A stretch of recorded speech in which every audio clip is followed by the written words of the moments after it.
Hello guys, and today we're going to be watching or reacting to 6 Christmas horror stories animated. I know I'm a little bit late with Christmas, but Christmas can never go wrong, man. So, I'd like to start off by saying that Christmas is my all-time favorite holiday. exactly. However, every year, I remember what happened to my family on Christmas of 2019. What happened, man? What happened? Okay, I'm just being annoying. Okay, let me stop. I was 12 years old at the time. That year we went to my cousin's. I like how they have full-grown men playing this story as a voice actor. But when look. However, every year, I remember what happened to my family on Christmas of 2019. Yeah, you already said that. I was 12 years old. Look, full-grown man, 30-year-old probably. There's a 12-year-old girl, full-grown man playing the voice, 12-year-old girl in the story. It doesn't add up. It really doesn't add up. Because first of all, how are you a full-grown 30-year-old man and voicing a 12-year-old girl as if you're in first person?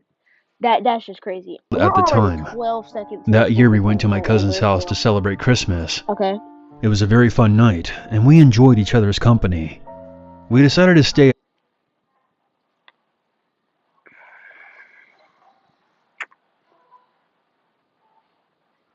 She look like she's been smoking weed. Like, she really look like she's been smoking weed. Like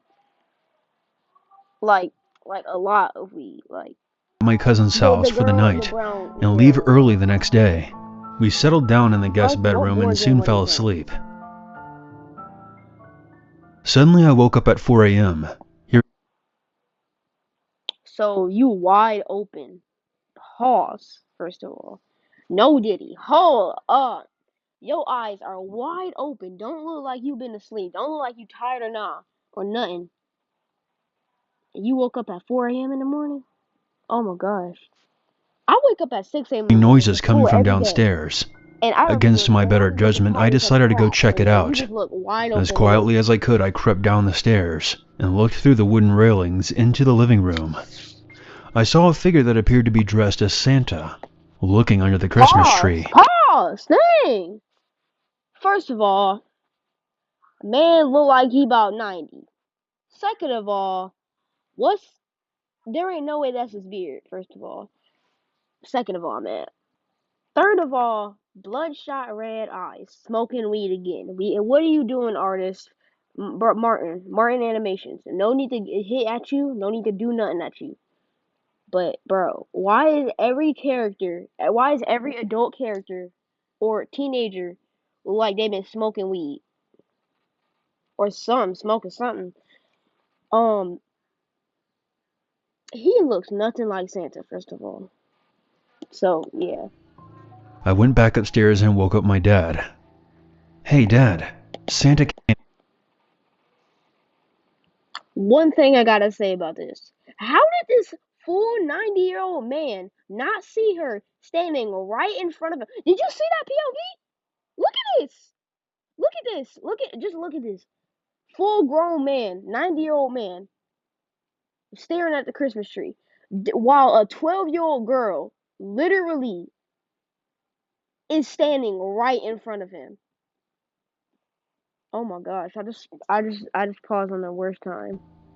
After my dad became fully awake, he seemed alarmed by what I said. We went downstairs to find no one inside the house. My dad told me that I might have just had a bad dream, and we went back to bed. Hey, but you need to be taking pictures. I'm ready for my first assignment, headmistress. Good. We have a level 3 DILF alert on our hands. I'm sorry, what? The next morning, when everyone woke up and was getting ready to eat breakfast, my uncle went down to the basement to grab some drinks.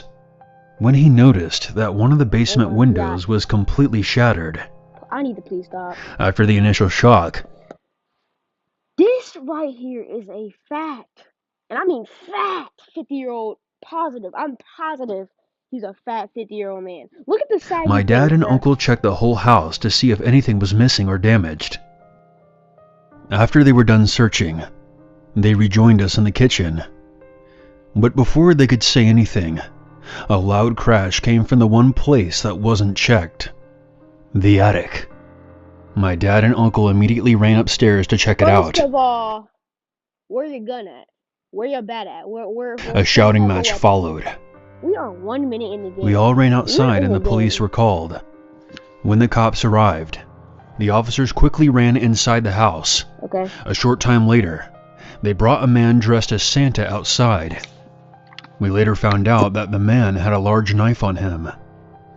The officer stated that it wasn't just my cousin's house that was broken into. There were multiple reports of break-ins up and down the block. Before I end this story, there was something that I overheard the cops saying that might be entirely unrelated to this break-in. Apparently they have been dealing with attempted kidnappings of young children at the local mall, with perpetrators dressed as Santa. This story happened in 2016. At the time I was living on my own in an apartment with my dog, finishing up college. Alright, story 2, y'all. That Christmas, my dad was only 350 miles or so away from me, 2 states away. Barely weed eyes. Why do I keep pausing on the whitest eyes ever? As opposed to there it is. Barely weed eyes. Being over 2,000 miles away in my home state. So my mom flew in, and I drove in with my dog, so we could spend Christmas together. The trip there in the first week was great. It was my first time living away from home, so it was nice to be with my parents again. Oh my However, God. the day before the trip there in the first week was great. It was my first time living away from home, so it was nice to be with my parents. These people been smoking so much weed, like something happened. Something happened, yo. I mean, clearly something happened since it's a horse. Again. However, the day before Christmas Eve, my mom found out that my dad was having an affair. And that kind of threw a wrench into things, needless to say. They fought all day into Christmas Eve. I got fed up quick, but I had driven there, so all I had to do was go in my car and drive back home. My parents were upset when they saw me repacking my car. It was now 7 a.m. on Christmas Eve, but I didn't really care. I'd rather spend my Christmas on the road than be in the middle of this drama. There was a lot of snow, but the weather had slowed down for the past few days, so I knew that the roads would be clear, and my car had 4-wheel drive. So I set off, and spent the first hour of my road trip just angrily venting everything to my dog. I filled up my car before I left, because I knew that the drive from my dad's apartment to my college town would be exactly 1 tank of gas. So whenever I needed to refill again, it would be in a familiar area. About 2 hours in, I wanted to give my dog a bathroom break to avoid any accidents in my car.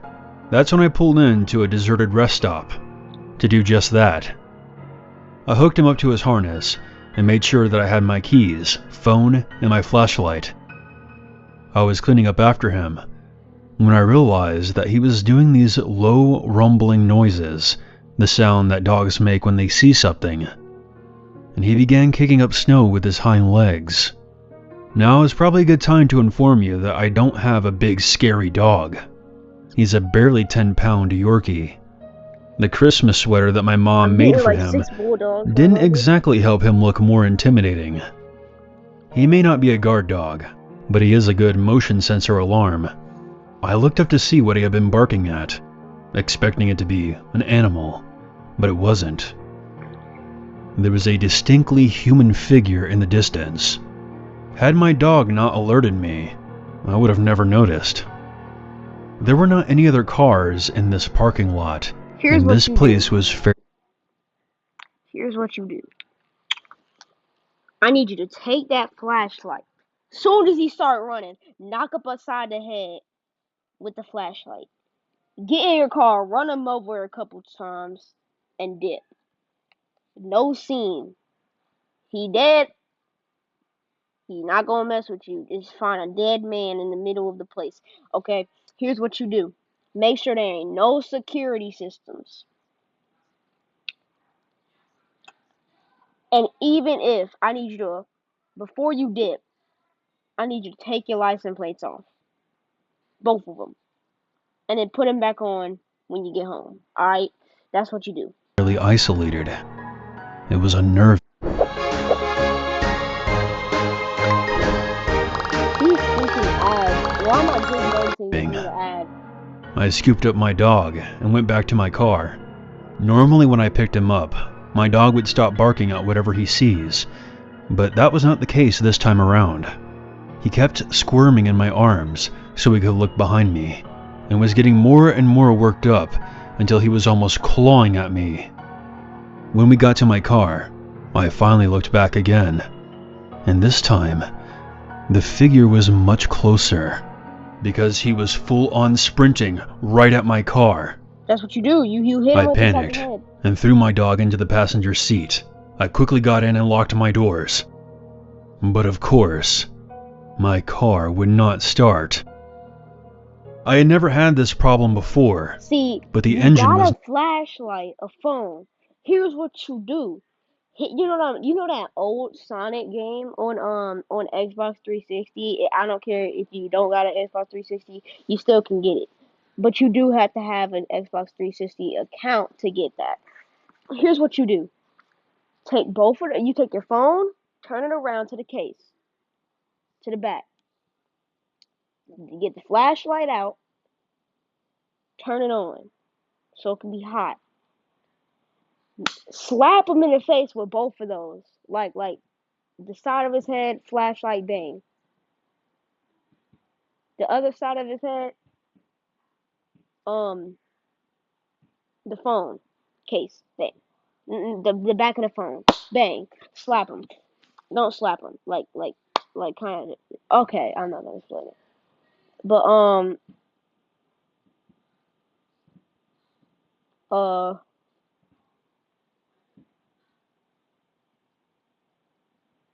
yeah, that's what you do.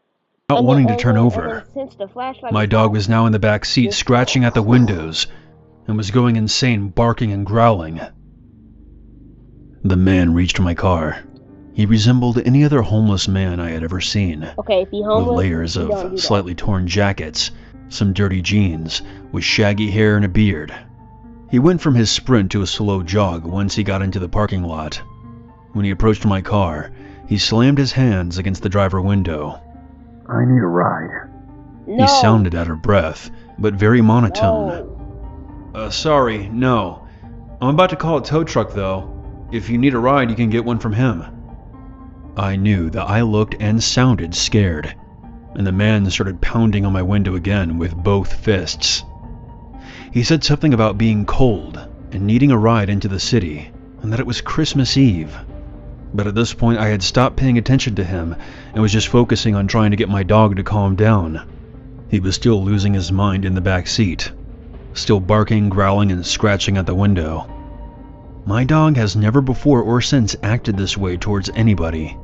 While he's not very fond of strangers or new people, he's always been the type to basically ignore strangers, or any of their attempts to get his attention. So for him to be going crazy like this was a massive red flag for me. I held onto his harness to get him to relax, and I told the man that if he was cold, he could wait in the restroom for the tow truck to arrive. He motioned for me to roll down my window, and I shook my head no. I finally just put my hands over my dog's mouth, shushing him, and told the man that I couldn't help him. He looked angry, and then tried to open my door. Thankfully it wouldn't budge, but it made my dog squirm out of my hands and went full-on ballistic again. I pulled out my phone to dial 911, and the second he realized what I was doing, he stepped back from my car and rushed into the bathrooms. Him leaving made my dog instantly lay down and relax. Busted. I explained to the dispatch what was going on. The lady was very nice, and she sent a police officer to the rest stop and agreed to stay on the phone with me until he arrived. The man came out of the restrooms and back towards my car. I began to panic again, but when he came close enough, I assumed that he could still hear me on the phone with the dispatch, and that made him run off in the direction he had originally come from. It took 15 minutes for the officer to find me. When we talked, we agreed that it was super expensive to get a tow truck out here on Christmas Eve, So I ended up deciding to call my parents to tell them that my car had broken down. My dad had a big pickup truck and was able to borrow a trailer from his coworker. The officer allowed my dog to sit in his cruiser to warm up while he looked around and followed the man's footprints for a while. But ultimately the man... You can sell this $5 spatula on Amazon and compete with hundreds of other spatula sellers, or you can sell digital products on Amazon. Vanished. My parents arrived around 2 hours later, and the officer helped my dad load the car up onto the trailer. I didn't plan on telling my parents anything more than my car had just broken down, but the officer filled them in about what happened anyway. Both of my parents then felt awful about everything, and they decided not to fight anymore, or at least in front of me. My dad was able to fix my car, but I think the entire situation really scared both him and my mom, because they ended up trading my car in for a new one the day after Christmas. They told me to consider it a late Christmas gift and an early graduation present, and my mom insisted on driving home with me when the holidays were over and flying out of my city instead. I never received any updates from the police if they ever saw or heard from that man again. Hopefully he's learned his lesson about harassing people at rest stops. On Christmas Eve in 1989, I was traveling through Mexico City in my boyfriend's car. What? He was driving. Oh. And I was navigating. There were Christmas decorations. I can't listen to this man talk. This man sounds incredibly annoying. Like, this man is incredibly annoying. Up along the streets, and most of the traffic was moving at a snail's pace, taking care not to hit the dense pockets of people walking up and down the street. We were in a hurry though, so my boyfriend turned off one of the main roads and we cut down a side street to avoid the congestion. Awesome. We made a few more turns and suddenly stopped when we realized we didn't have a clue where we were. That's crazy. I opened the map while my boyfriend put the car in park and lit up a cigarette. Bruh. I was tracing our route on the map to backtrack us when something struck our car hard on the front side right next to me. I caught a glimpse of a figure slam into our windshield and bounce forward off the car. I cried out in shock while my boyfriend stuffed his cigarette in the ashtray and stepped out of the car. This is where the experience became strange. I've never shared this before with anyone other than my closest friends and family who I trust. While my boyfriend was climbing out of the car, I saw the figure who struck us stand up awkwardly, holding his head and limp across the street. My boyfriend completely ignored him and bent down to look at the front of the car. I rolled down my window and called out, "Hey!" to the man as he limped away. My boyfriend, thinking I was yelling at him, called back to me, "Don't get out." I called back, "What? Why?" And my boyfriend stood back up and I noticed blood on his pants from where he had knelt down. "He's dead," my boyfriend said, and he rubbed his face. "What? No, he's not, he's..." I turned and started to point in the direction the man had limped away in, but he was gone. I got out of the car and stood up. I saw enough to understand what my boyfriend meant. The man we had struck had flipped off the windshield and caught his head in a storm drain. His neck was very clearly broken and he was bleeding heavily from 2 different compound fractures in his legs where he had struck our car with his bike. The bike itself was lying on its side by my feet, the front wheel bent sideways and the back wheel still spinning. I was in shock and kept jerking my head back and forth down the street the man had limped down on and the figure at my feet. It didn't make sense. They were wearing the exact same clothes. "How many people did we hit?" I asked my boyfriend. He looked at me like I had hit my head. "Only one," he replied. Then he started waving his arms to flag down a police car. I sat down on the sidewalk and stared at the ground, feeling like I was going to be sick. I wasn't crazy. I hadn't seen a ghost because I had seen the shadow of the man cast on the stone wall behind him as he stood up and limped away. But there he was. The exact same man who had stood up right there on the ground in front of our car. The police blocked off the area, examined the bike and our cracked windshield, and determined the guy had been speeding down the hill on his bike and struck us without applying the brakes. They asked me what I saw, and the best that I could do was stammer that it happened so fast. I thought we had hit 2 people. We got a ride from a family member to my boyfriend's house, but I was still in such a state of shock that I couldn't even touch the dinner that had been prepared for us. People have since asked if the man who stood up was bloody or if I could see the whites of his eyes. Honestly, I don't recall seeing either. All I could say with certainty is that he stood up, held his right hand to his head, and limped away. He didn't react to my boyfriend stepping out of the car. I don't know if I believe in ghosts or life after death, but if that's the case, this man was physically reacting to the impact that had killed him, seeming not to have noticed that he was dead. Occasionally I dream about that night and that impact, but in the dream I never see the man stand back up. I see a bright flash of light and then nothing. No details of the man himself after the hit.